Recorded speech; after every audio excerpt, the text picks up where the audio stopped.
Modern software development is focused on increased collaboration, productivity, and speed of delivery.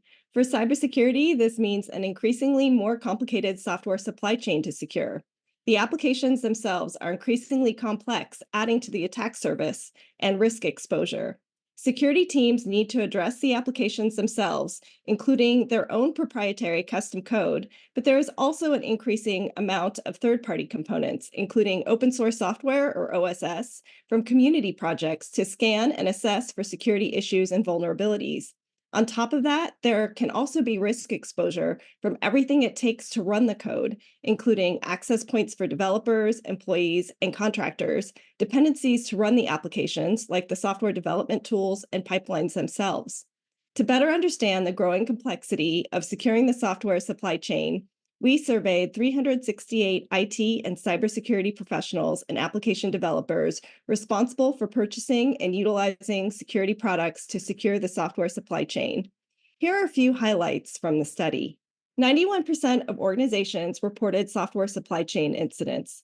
These range from taking advantage of vulnerabilities in third party code to exploits of misconfigured services, exploits that took advantage of known vulnerabilities in third party software, including OSS and container images, stolen secrets, attacks on insecure usage of APIs, zero-day attacks, and compromised service account credentials and privilege credentials.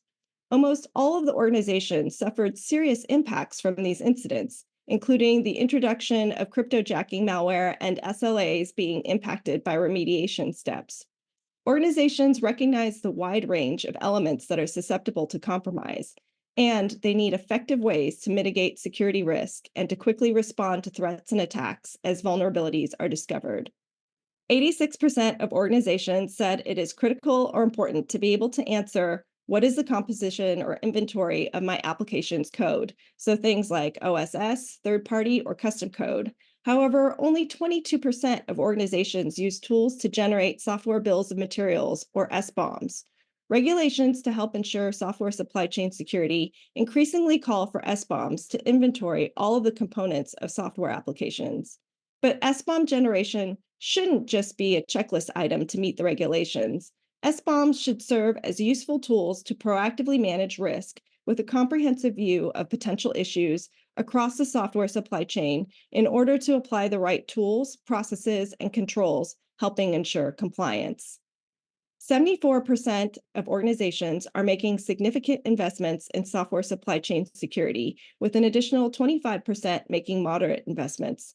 While many organizations reported that they frequently implement software supply chain security tools following high-profile attacks, organizations take a proactive approach to focus their efforts on comprehensive strategies to drive positive results across teams to coordinate the usage of the right products and processes from pre-deployment to runtime to mitigate risk, plus ways to rapidly respond to threats and attacks.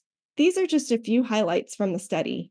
Be sure to read the full report to learn more about the challenges faced, current tools in place, and their effectiveness, and what is needed to build a comprehensive software supply chain security strategy.